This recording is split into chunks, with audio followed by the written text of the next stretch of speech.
Dis-nous, quand cela arrivera-t-il et quel sera le signe de ton avènement et de la fin du monde?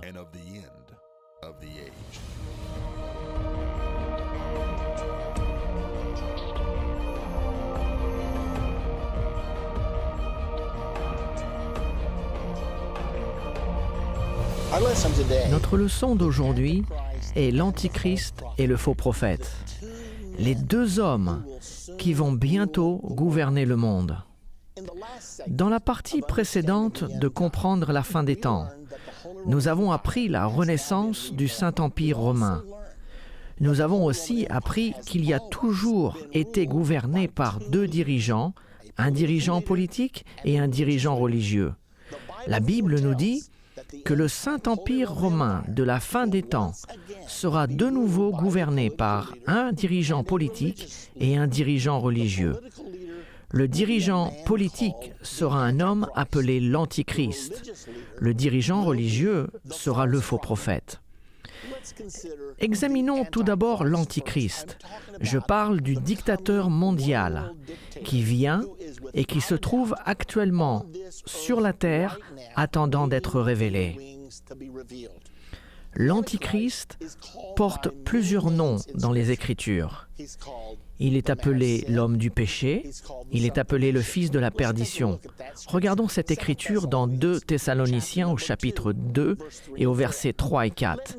« Que personne ne vous séduise d'aucune manière, car il faut que l'apostasie soit arrivée auparavant, en parlant de la deuxième venue de Christ, et qu'on ait vu paraître l'homme du péché, le fils de la perdition, l'adversaire qui s'élève au-dessus de tout ce qu'on appelle Dieu ou de ce qu'on adore.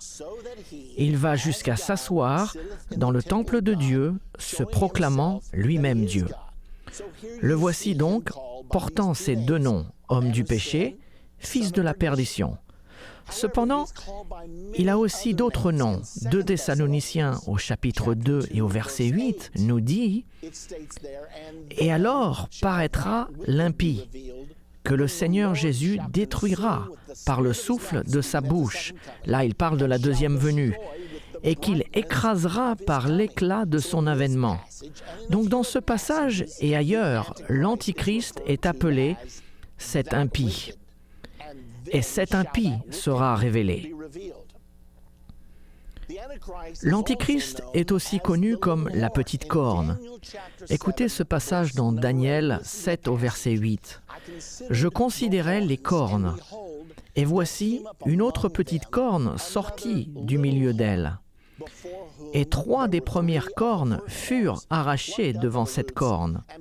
Et voici, elle avait des yeux comme des yeux d'homme et une bouche qui parlait avec arrogance. » Puis le verset 21 du chapitre 7 de Daniel continue en disant que la petite corne fera la guerre contre les saints jusqu'à l'arrivée de l'Ancien des jours. Ceci confirme absolument que l'Antichrist est la petite corne, car la Bible nous dit exactement ce qu'il va faire dans plusieurs autres passages. Et dans Apocalypse 13, au verset 4 et 5, l'Antichrist est mentionné comme la bête. « Et ils adorèrent le dragon, parce qu'il avait donné l'autorité à la bête. Ils adorèrent la bête en disant « Qui est semblable à la bête? Et qui peut combattre contre elle? » Et il lui fut donné une bouche qui proférait des paroles arrogantes et des blasphèmes. Et il lui fut donné le pouvoir d'agir pendant 42 mois. Nous avons étudié qu'une bête dans la prophétie biblique représente toujours un royaume ou une nation avec son chef d'État. C'est une chose importante à se rappeler, car parfois la bête indique le gouvernement mondial des derniers temps, Et d'autres fois, lorsque nous parlons de la bête, nous parlons du dirigeant de ce gouvernement mondial, l'Antichrist lui-même. Mais le nom le plus commun pour ce dictateur mondial est l'Antichrist. De nos jours, et la plupart des gens sont au courant de l'arrivée de ce dirigeant, son nom le plus commun est l'Antichrist. Dans 1 Jean, au chapitre 2 et au verset 18, il nous est dit « Petits enfants, c'est la dernière heure. Et comme vous avez appris qu'un Antichrist vient, au singulier, il y a maintenant plusieurs Antichrists, et là c'est au pluriel. Par là, nous connaissons que c'est la dernière heure. Beaucoup de gens disent que le terme Antichrist n'existe pas dans la Bible. Or, ce n'est pas vrai, d'après ce que vous venez de lire. Jean avait compris qu'il existerait un dirigeant, l'Antichrist. Puis il continue en disant qu'il y aura plusieurs Antichrists au pluriel. Pourquoi a-t-il dit cela? Parce qu'en ce temps-là, plusieurs personnes possédaient l'esprit de l'Antichrist et se proclamaient être le Christ. Et c'est l'une des choses que l'Antichrist fera. Donc, Jean a dit qu'il y aura plusieurs Antichrists dans le monde, mais un seul dirigeant, l'Antichrist, qui viendra. Le nom Antichrist signifie contre Christ. Être anti, c'est être contre. Donc le nom Antichrist signifie être contre Christ ou à la place de Christ. Maintenant, regardons de où l'Antichrist viendra. Beaucoup de gens se posent la question en ce moment, viendra-t-il d'un pays islamique? Viendra-t-il de l'Europe? Peut-être même venir de l'Amérique. La Bible nous dit de où viendra l'Antichrist. Dans Daniel, au chapitre 7 et au verset 8, nous lisons ceci. « Je considérais les cornes. » Et là, nous parlons des 10 cornes de la bête. Les 10 cornes représentant les 10 rois et ces 10 rois qui supporteront l'Antichrist. Donc, je considérais les cornes, et voici une autre petite corne sortie du milieu d'elle. Et 3 des premières cornes furent arrachées devant cette corne. Et voici, elle avait des yeux comme des yeux d'homme et une bouche qui parlait avec arrogance. Donc nous savons que l'Antichrist surgira d'un royaume à 10 cornes ou d'une alliance de 10 rois. Dans nos leçons précédentes, nous avons déjà prouvé que ces cornes symbolisent des rois. Il nous est dit ceci dans le chapitre 7 de Daniel, « Il y aura donc 10 rois, et l'Antichrist surgira des 10 et arrachera 3 d'entre eux. » Nous savons donc que l'Antichrist surgira parmi 10 rois, mais qui sont ces 10 rois? Quand nous parlons des 10 cornes de Daniel 7, nous savons que ces 10 rois sont les mêmes rois représentés par les 10 orteils du chapitre 2 de Daniel. Dans la prophétie des 10 orteils, ce qui est la dernière partie de la statue de Daniel et que nous avons déjà étudié dans cette série, écoutez ce que dit le verset 44. « Dans le temps de ces rois, le Dieu des cieux suscitera un royaume qui ne sera jamais détruit. » Qu'apprenons-nous ici? Eh bien, les 10 orteils sont la dernière partie. Et la Bible dit dans le chapitre 2 qu'à son arrivée, Jésus-Christ brisera les pieds de l'image. Et le système entier du gouvernement mondial ainsi que le gouvernement humain s'écrouleront. Mais il y a encore une chose importante que nous devons savoir. Les jambes de cette image étaient en fer. L'Empire romain, qui a régné sur le monde entre l'an 200 avant Jésus-Christ et l'an 300. La dernière partie de cette image représente les 5 gouvernements mondiaux qui auront dirigé le monde des années 600 avant Jésus-Christ jusqu'à la seconde venue de Jésus.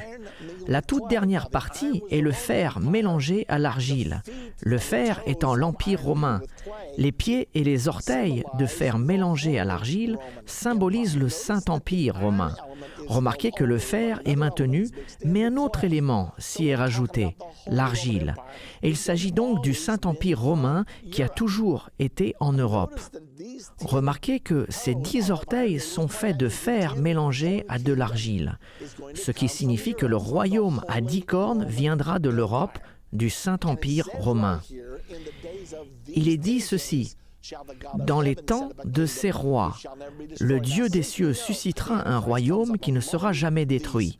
Puisque nous savons que l'Antichrist viendra de ces 10 cornes ou des 10 orteils, ce qui est la même chose, puisque l'Antichrist sortira du milieu d'eux, nous savons que l'Antichrist viendra de la renaissance du Saint-Empire romain. C'est absolument certain. Et j'espère que vous le comprenez car ceci est vital. Le dirigeant du Saint-Empire romain est toujours venu d'Europe. Et il semblerait qu'une fois encore, il viendra d'Europe. Regardons maintenant sur le royaume de l'Antichrist. À quoi ressemblera-t-il? Le chapitre 13 de l'Apocalypse est divisé en 3 parties. Les 8 premiers versets parlent de l'Antichrist et de son gouvernement mondial. Les versets 11 à 15 parlent de son partenaire religieux, le faux prophète.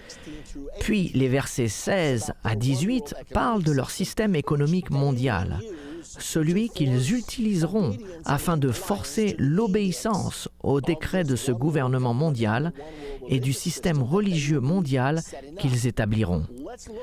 Regardons le chapitre 13, en commençant par le verset 1.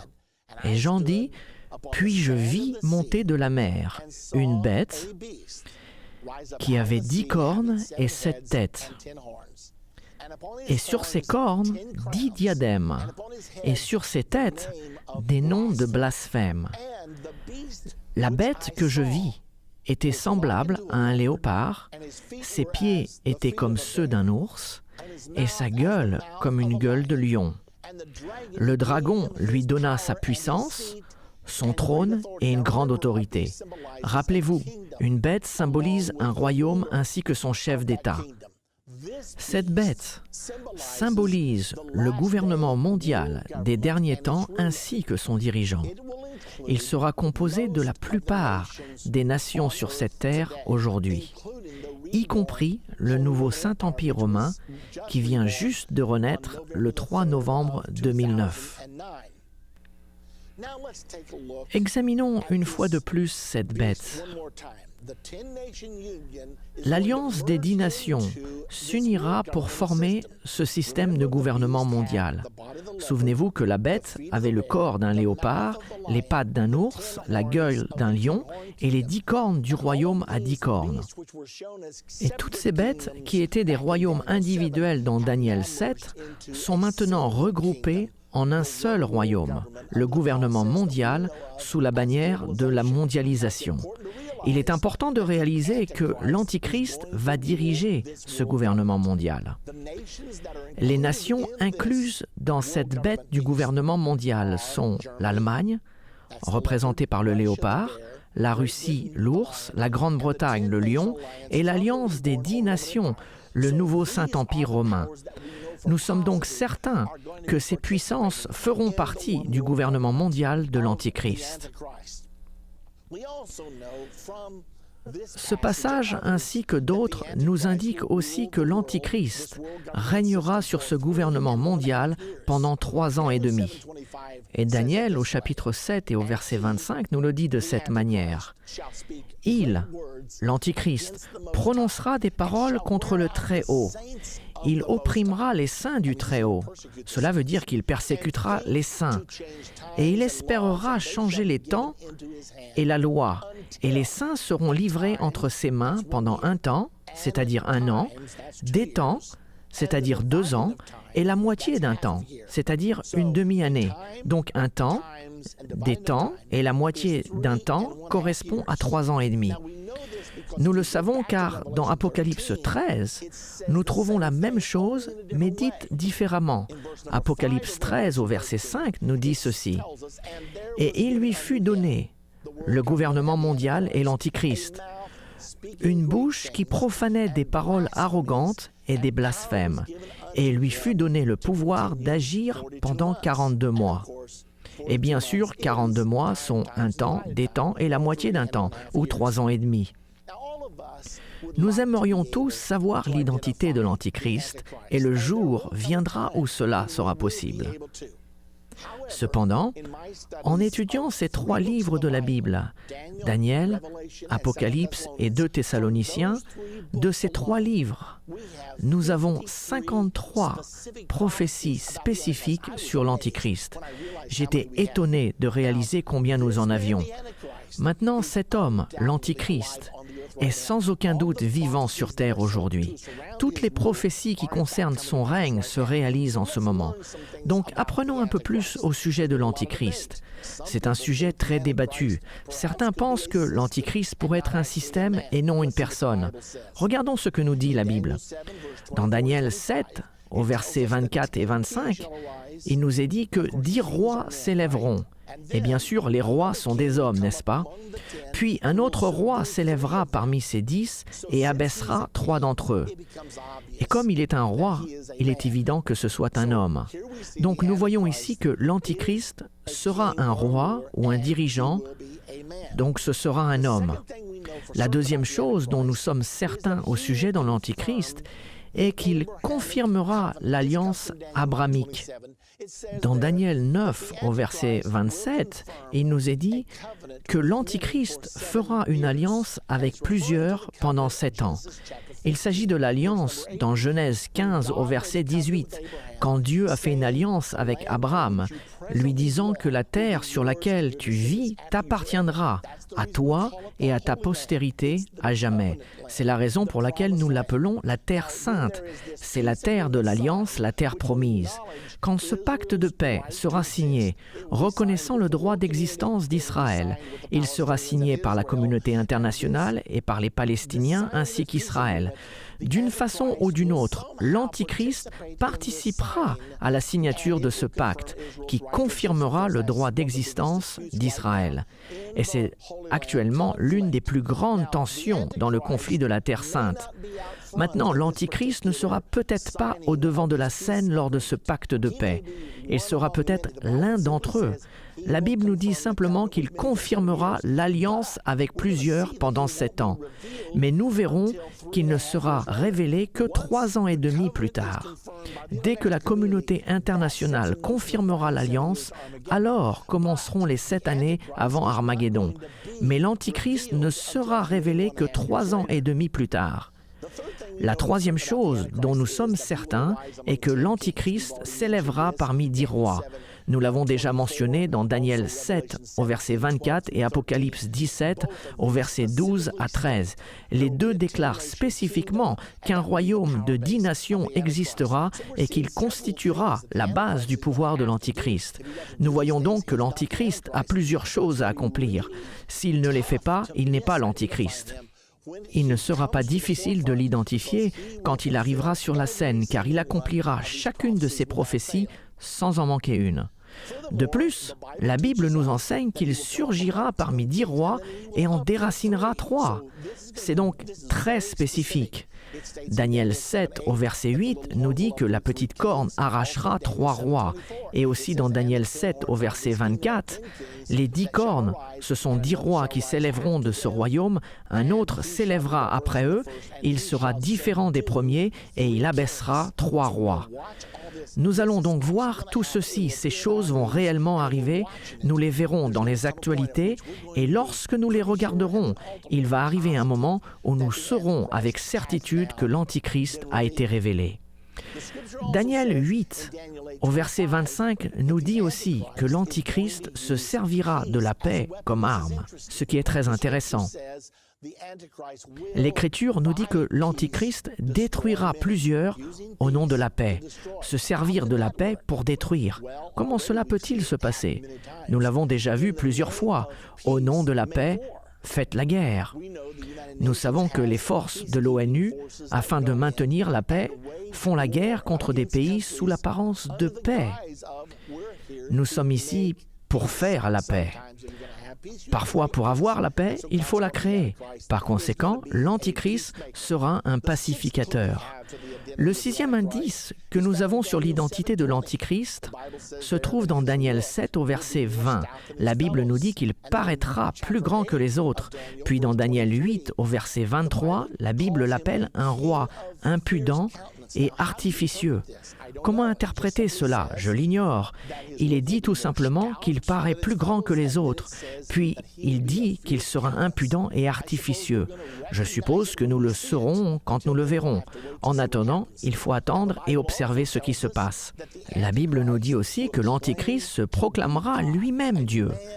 Un homme, un politicien, finira par proclamer qu'il est Dieu.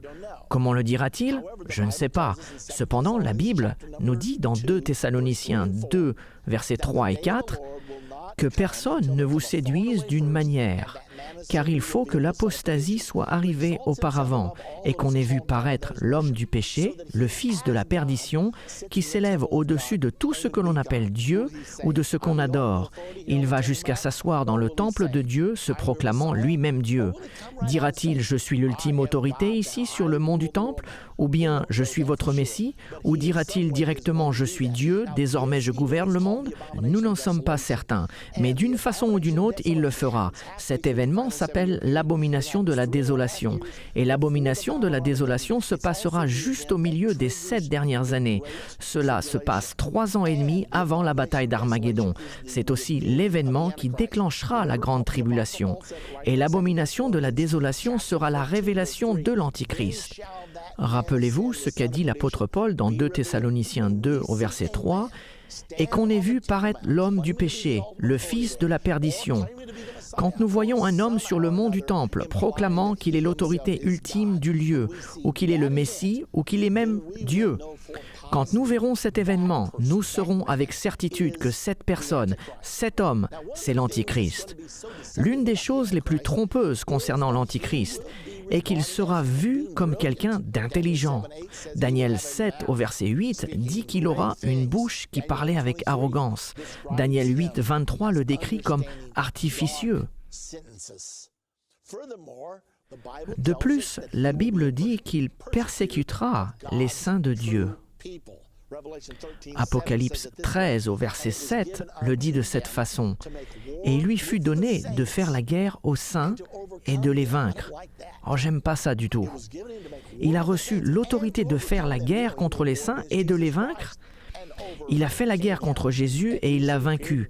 C'est du moins l'apparence que l'on en a eue. Même si sa mort sur la croix fut la plus grande victoire qu'un être humain a accomplie dans l'histoire de l'humanité. Dans Daniel 7, 21, il dit « Je vis cette corne, cette petite corne qui arracha 3 autres et qui sortait des 10. Je vis cette corne faire la guerre aux saints et l'emporter sur eux. » La Bible ajoute qu'il dominera le monde, mais qu'il fera face à une résistance. Apocalypse 12 au verset 14, Israël sera protégé contre l'Antichrist. Il est dit que lorsque Satan persécute la femme couronnée de 12 étoiles, les étoiles étant les 12 tribus d'Israël, quand Satan persécute cette femme, elle lui sera donnée 2 ailes d'un grand aigle, faisant peut-être une allusion aux États-Unis, qui la protégeront et elle s'enfuira dans son lieu étant la terre sainte, Israël. Et elle sera protégée pour un temps, des temps et la moitié d'un temps. La Bible dit aussi dans Daniel 11 au verset 41 que la Jordanie ne sera jamais sous l'emprise de l'Antichrist. Et il est dit qu'Édom, Moab et les enfants d'Ammon seront délivrés de sa main. Édom est le sud de la Jordanie, les montagnes de Moab sont en Jordanie, et Ammon et Tamam en Jordanie. Donc la Jordanie ne tombera jamais sous la main de l'Antichrist. La raison pour laquelle nous mentionnons cela est que certaines personnes pensent que l'Antichrist contrôlera le monde entier. Il dominera sur le monde, mais ne contrôlera pas chaque endroit du monde. Daniel 11, 44 déclare que durant les 3 dernières années et demie, il nous est dit « Des nouvelles de l'Orient » et du septentrion viendront l'effrayer. Et il partira avec une grande fureur pour détruire et exterminer des multitudes. Donc il aura de l'opposition même durant les 3 dernières années et demie. Ceci nous montre tout simplement qu'il aura une puissance, qu'il dominera le monde, mais qu'il n'aura pas le contrôle absolu. Le 11e indice que nous avons est qu'il honorera le Dieu des forces, ce qui nous est dit dans Daniel 11, 38. Et dans Daniel 11, 31, il nous est dit « Des troupes se présenteront sur ses ordres ». Le contrôle des armes sera sans doute l'un de ses objectifs principaux, tout comme l'est celui de l'ONU. Nous avons tous entendu « Que la force soit avec toi ». La Bible nous dit aussi que l'Antichrist sera un grand adepte du changement. Daniel 7, au verset 25, dit « Il prononcera des paroles contre le Très-Haut, il opprimera les saints du Très-Haut, et il espérera changer les temps et la loi. » Le message de l'Antichrist sera « Le changement, le changement, le changement. » Tout doit changer. Nous avons dévoilé les 12 indices concernant l'identité de l'Antichrist. Dans la prochaine partie de la fin de l'ère, nous terminerons nos indices sur l'Antichrist et nous identifierons avec certitude le faux prophète, le dirigeant religieux. Donc ne le ratez pas. Nous continuons notre étude au sujet de l'Antichrist et du faux prophète, le dirigeant politique et le dirigeant religieux dont la Bible nous dit spécifiquement qu'ils dirigeront le monde pendant le gouvernement mondial de la fin des temps. Le dirigeant politique sera l'Antichrist, le dirigeant religieux, le faux prophète. Dans notre dernière partie, nous avons parlé de 12 indices précis qui nous sont donnés dans la Bible afin de pouvoir identifier l'Antichrist. Regardons maintenant l'indice numéro 13. Celui-ci est intéressant. L'indice numéro 13 dans Daniel au chapitre 11 et au verset 37 nous dit ceci. L'Antichrist n'aura égard ni au Dieu de ses pères, ni à la divinité qui est l'objet du désir des femmes. Il n'aura égard à aucun Dieu, car il se glorifiera au-dessus de tous. Il sera un dirigeant très égoïste. Mais la phrase clé est celle-ci. Il n'aura aucun égard au désir des femmes. Beaucoup de personnes ont immédiatement fait la conclusion que cela veut dire qu'il sera homosexuel. Eh bien, ça peut signifier cela, mais d'un autre côté, peut-être pas. Quel est le désir traditionnel des femmes dans la Bible? Si vous étudiez au travers de la Bible, c'est toujours le désir des femmes d'avoir des enfants. Avez-vous déjà été autour d'une femme qui a le désir ardent d'avoir un enfant? Elle peut vous rendre fou. Et dans la Bible, nous avons plusieurs exemples de femmes qui ont prié pour avoir un enfant. Elles ont aspiré à avoir un enfant. Nous savons que l'une des plus grandes parties sur l'agenda du gouvernement mondial est de contrôler la population. Nous savons qu'en Chine, ils ont une politique de l'enfant unique. Vous n'êtes pas autorisé à avoir plus d'un enfant. Il se peut que l'Antichrist fasse de cette loi d'enfant unique une loi mondiale. Nous ne sommes pas sûrs de cela, mais il est intéressant de s'y arrêter. Et il y a une forte possibilité que cela se passe de cette manière. L'indice numéro 14. La Bible nous dit que le chiffre de son nom sera 666. C'est dans Apocalypse au chapitre 13 et au verset 18. C'est ici la sagesse, que celui qui a de l'intelligence calcule le nombre de la bête. Car c'est un nombre d'hommes, et son nombre est 666. En anglais, c'est une ancienne version de la langue. En anglais, la dizaine 60 est appelée threescore, donc 666. Nous ne pensons pas qu'ils appliqueront un 666 sur votre main ou sur votre front, car l'Écriture dit que celui qui a l'intelligence compte ou calcule le nombre de la bête. Apocalypse 15 au verset 2 nous dit « Ce sera le nombre de son nom ». Nous en parlerons davantage durant notre leçon dédiée exclusivement à la marque de la bête. Néanmoins, ce sera l'un des facteurs clés pour reconnaître l'Antichrist. Le nombre de son nom sera égal, d'une certaine façon, à 666. Une autre chose qui sera exceptionnelle au sujet de ce dictateur mondial, appelé l'Antichrist, c'est qu'il sera promu par un partenaire religieux. Le dirigeant religieux le plus puissant sur Terre le soutiendra et influencera le monde à le suivre. Cette personne s'appellera le faux prophète. Ainsi, nous avons l'Antichrist et le faux prophète. C'est exactement ce qui va se passer lorsque l'Antichrist viendra au pouvoir. Et il aura l'appui de ce dirigeant religieux. Maintenant, l'Antichrist arrive. Il sera bientôt révélé. Sans aucun doute, il est quelque part sur terre actuellement. Nous pouvons être parmi ceux qui comprennent les prophéties, les signes des temps. Nous pourrons savoir quand il se révélera. Il y aura des gens qui sauront exactement qui il est. Maintenant, alors que nous continuons, nous allons regarder sur le faux prophète. Souvenez-vous que je vous ai dit précédemment que l'Antichrist est dévoilé dans Apocalypse 13 au verset 1 à 8.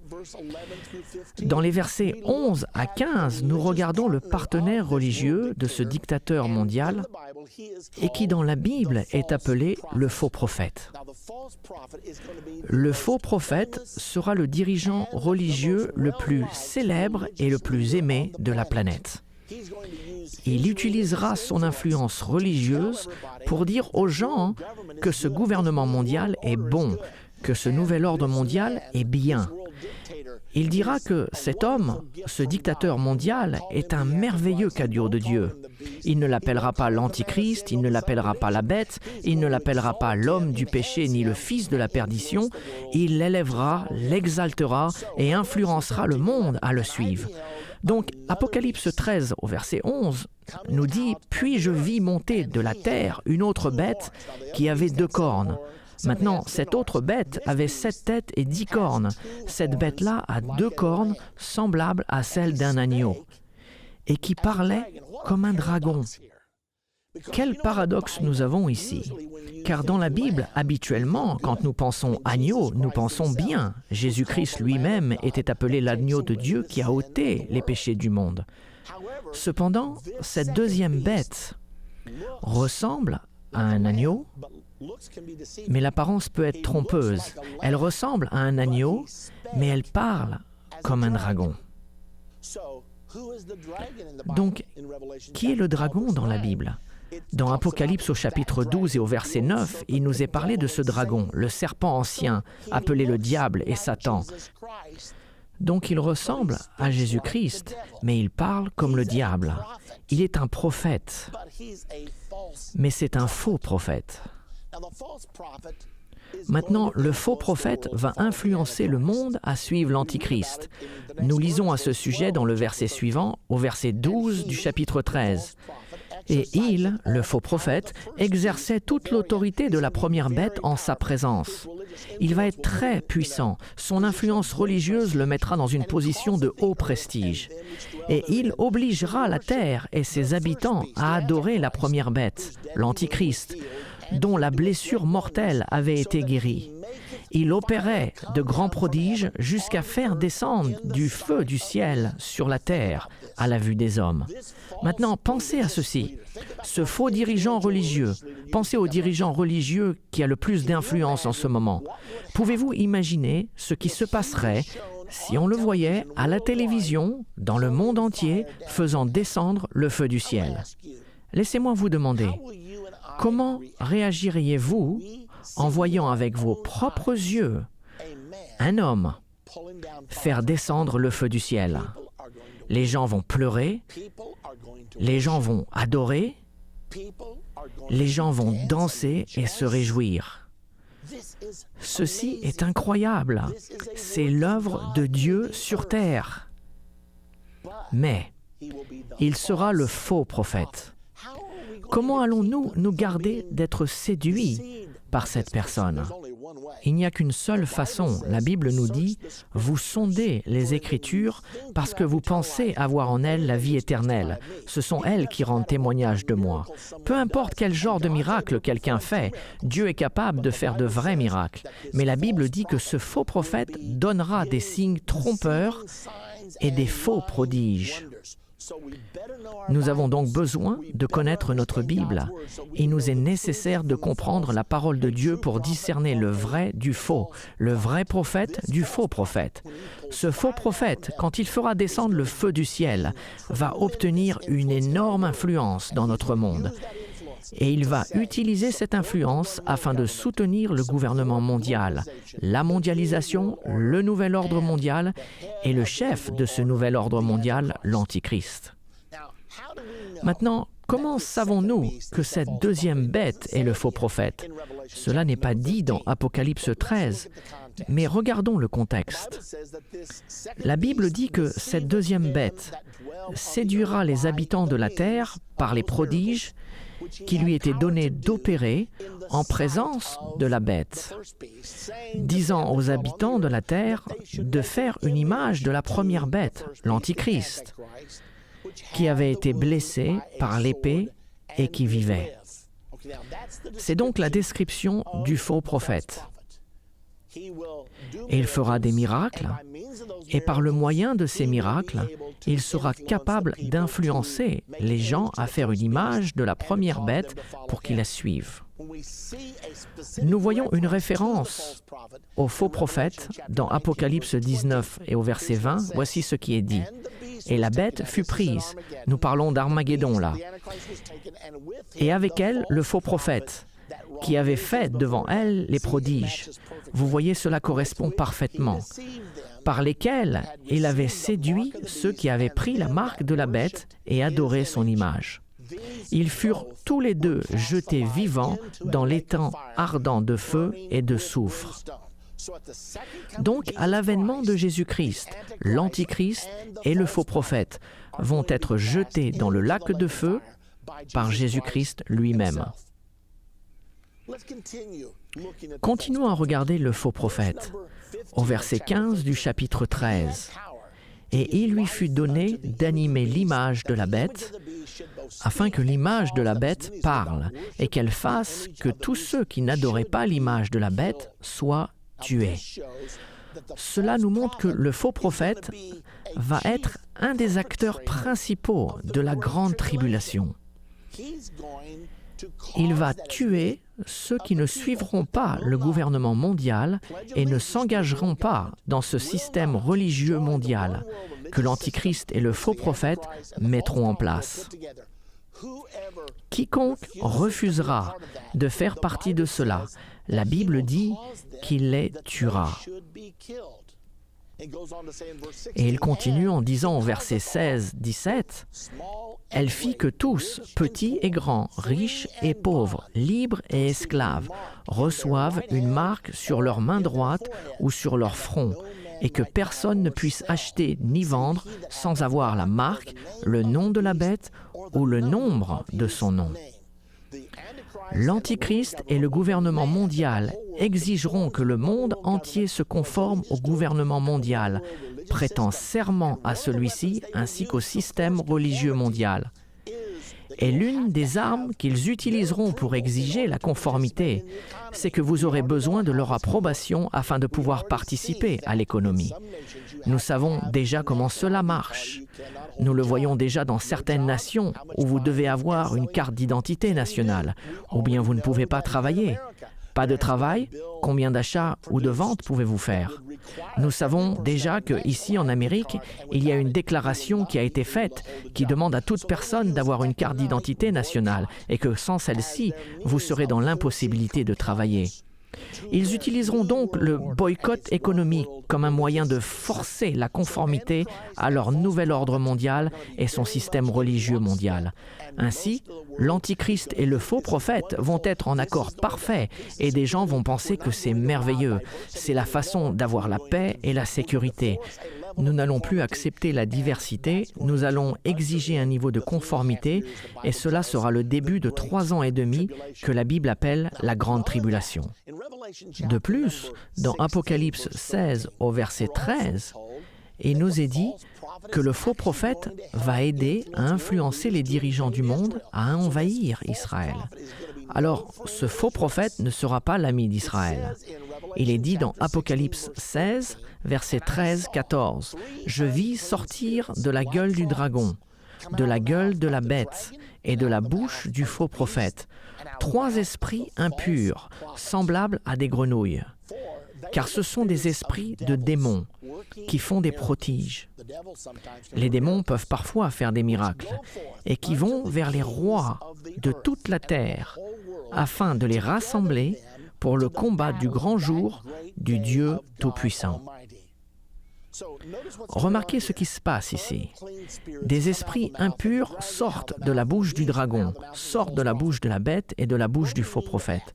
Que voulons-nous dire par cela? Nous avons déjà appris que l'Antichrist aura une bouche qui proférera des paroles arrogantes.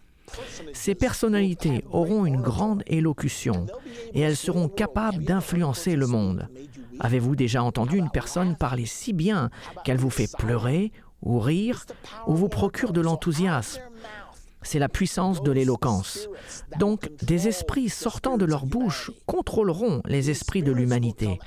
Ces esprits sortiront de la bouche de la bête, du faux prophète et de l'Antichrist. Mais ce sont des esprits diaboliques, opérant des miracles, qui iront vers les rois de toute la terre et du monde entier, pour les séduire à aller contre Israël pour la bataille du grand jour du Dieu Tout-Puissant, la bataille d'Armageddon. Le verset suivant, le verset 15, nous dit « Voici, je viens comme un voleur. Heureux celui qui veille et qui garde ses vêtements afin qu'il ne marche pas nu et qu'on ne voit pas sa honte. » Puis dans le verset 16, il nous est dit « Ils les rassemblèrent dans le lieu appelé en hébreu Armageddon. » Ainsi, l'Antichrist et le faux prophète travailleront ensemble pour ramener les rois de ce monde contre Israël pour la bataille d'Armageddon. Donc, récapitulons certaines choses qui sont cruciales pour que nous comprenions ce qui est devant nous et tout ce que je vous dis va se produire. Vous allez voir ces choses se passer dans les prochaines années. Je ne peux pas vous dire dans combien d'années exactement, mais cela se prépare en ce moment. Souvenez-vous que le Saint-Empire romain a toujours eu 2 dirigeants. Un dirigeant politique venant de l'Europe et un dirigeant spirituel venant de Rome. À chaque fois, le dirigeant spirituel est venu de Rome. Tout cela a commencé en l'an 800 quand le pape Léon III a placé une couronne sur la tête de Charlemagne, Charles le Grand d'Allemagne, le prononçant l'empereur du Saint-Empire romain. Le pape a toujours été le dirigeant spirituel du Saint-Empire romain. Maintenant, le Saint-Empire romain de la fin des temps va être le même. Le dirigeant politique sera l'Antichrist et le dirigeant spirituel sera le faux prophète. Celui qui sera le pape à l'heure de l'Antichrist sera le faux prophète. Avant que vous vous fâchiez sur moi d'avoir dit cela, est-ce que vous réalisez que même les prophéties catholiques prévoient qu'un pape maléfique viendra et qu'il sera le dernier des papes? J'ai parlé avec beaucoup de mes amis catholiques. J'avais entendu que cela était vrai, mais je ne pouvais pas le croire. Je me suis donc assis avec certains de mes amis catholiques et j'ai demandé « Avez-vous déjà été enseigné qu'il y aurait un pape maléfique qui viendrait ?» Et le premier à qui j'ai demandé m'a répondu « Oh oui, les religieuses me l'ont enseigné au collège catholique. » Depuis ce temps-là, j'ai étudié plusieurs de leurs livres prophétiques et il y a beaucoup de catholiques qui croient fermement qu'un pape maléfique viendra. Alors, lorsque nous parlons du dernier pape, le pape qui sera au pouvoir à l'heure de l'Antichrist, sera le faux prophète. Même les catholiques romains sont d'accord avec cela, car ils croient eux aussi à la venue d'un pape maléfique. Laissez-moi vous parler au sujet du saint Malachie. Au XIe siècle, il y avait un voyant catholique. Il était le grand évêque d'Arma dans le XIe siècle.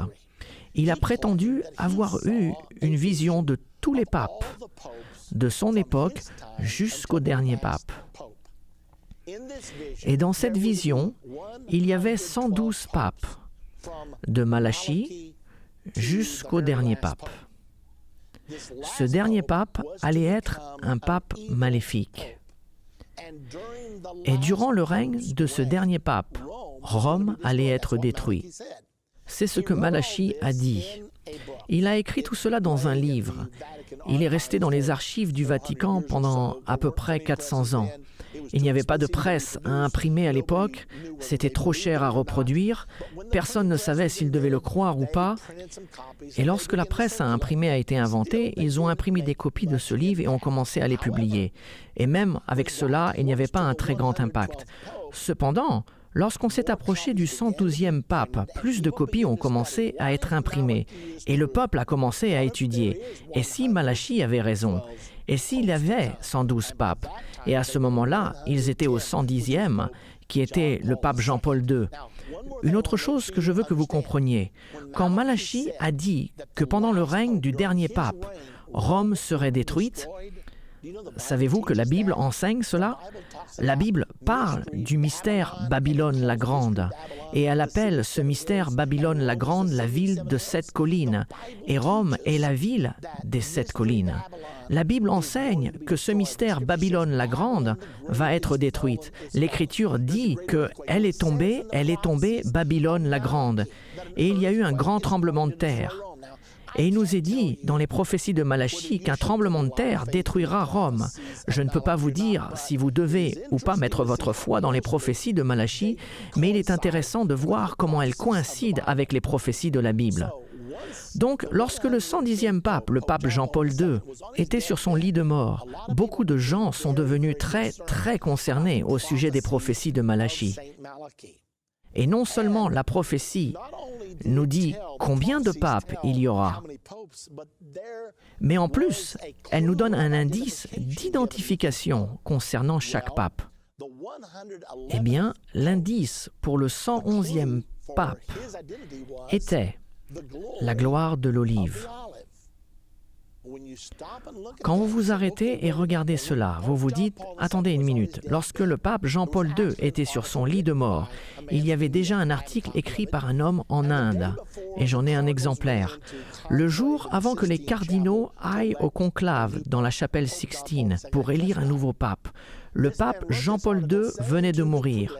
Et cet homme a écrit cet article au prélat disant « S'il vous plaît, n'élisez pas quelqu'un qui a quoi que ce soit à faire avec l'olive, car si vous le faites, tous les fanatiques de la fin des temps vont sortir de partout et ils vont déclarer que c'est le 111e pape et qu'il n'en reste plus qu'un. » Alors les cardinaux sont entrés au conclave et très rapidement, ils ont élu un nouveau pape, le cardinal Joseph Ratzinger d'Allemagne.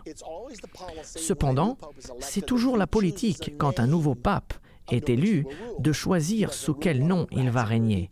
Il ne règne pas sous le nom de Ratzinger, mais il choisit le nom d'un de ses célèbres prédécesseurs. Certains ont choisi Pie, certains ont choisi Jean et d'autres ont choisi Paul. Et 15 d'entre eux ont choisi le nom du pape Benoît. Et lorsque ce nouveau pape, Joseph Ratzinger, a annoncé le nom qu'il avait choisi pour sa papauté, il a choisi pape Benoît XVI. Tout le monde s'est demandé pourquoi pape Benoît XVI. Beaucoup de gens ont pensé à de nombreuses raisons. Mais lorsque vous retournez à Benoît Ier, celui qui a rendu le nom Benoît célèbre, il était le saint patron de l'Europe. Non seulement cela, il était aussi devenu le père de l'ordre bénédictin. Maintenant, l'ordre bénédictin a un symbole. Il y a un groupe particulier appelé les Olivétains. Et ce groupe a un symbole. Ces bénédictins ont un symbole. Qu'est-ce que c'est? L'olive. Attendez une minute. Le symbole donné au XIe siècle était la gloire de l'olive pour identifier l'avant-dernier pape. Nous devons donc nous demander, le prochain pape pourrait-il être le dernier pape? L'indice donné par Malachie était que le dernier pape serait Pierre le Romain. Voici l'indice. Que signifie-t-il? Qui sait? Jusqu'à présent, aucun pape, depuis le début, n'a osé prendre le nom de Pierre, car les catholiques croient que le premier pape était Pierre. Et ils le portent avec un tel respect qu'aucun pape n'a jamais osé prendre ce nom pour lui-même. Mais ce dernier pape, pourrait-il décider qu'il est temps d'avoir le pape Pierre II? Je ne sais pas. Mais de toute façon, l'indice est donné, Pierre le Romain. La prophétie de Malachie, je n'en suis pas sûr, elle n'est pas aussi sûre que la Bible, alors je ne peux pas vous l'affirmer. Tout ce que je peux vous dire, c'est ce qu'il a dit et ce que la Bible dit. Il semblerait que tout se met en place en ce moment. Il ne reste plus qu'à attendre et à voir. En conclusion, Apocalypse 19, versets 19 et 20, nous dit que Jésus-Christ détruira l'Antichrist et le faux prophète lors de son retour. Il nous est dit, « Et je vis la bête, les rois de la terre et leur armée rassemblés pour faire la guerre à celui qui était assis sur le cheval et à son armée. Et la bête fut prise, et avec elle le faux prophète, qui avait fait devant elle les prodiges par lesquels ils avaient séduit ceux qui avaient pris la marque de la bête et adoré son image. Ils furent tous les deux jetés vivants dans l'étang ardent de feu et de soufre. » Donc nous voyons par cette écriture que Jésus-Christ, lors de son retour, se battra contre l'Antichrist et le faux prophète. Le dirigeant politique du monde et le dirigeant spirituel du monde, il les jettera tous les deux dans le lac de feu. Et c'est alors que nous allons couronner Jésus-Christ, le roi des rois et le Seigneur des seigneurs. Cela sera le début de son royaume. Maintenant, ces deux dirigeants, l'Antichrist et le faux prophète, que nous avons étudiés, j'en suis sûr qu'ils sont tous les deux sur la terre aujourd'hui. Toutes les prophéties convergent ensemble. Nous sommes trop avancés dans l'accomplissement des prophéties pour qu'ils ne soient pas vivants sur la terre aujourd'hui. Nous ne sommes pas sûrs aujourd'hui qui sont ces hommes, mais nous le serons très rapidement. Il est temps pour chacun d'entre nous de se préparer à l'avènement de Jésus et de réaliser que nous vivons des moments sans précédent. L'Antichrist et le faux prophète sont imminents.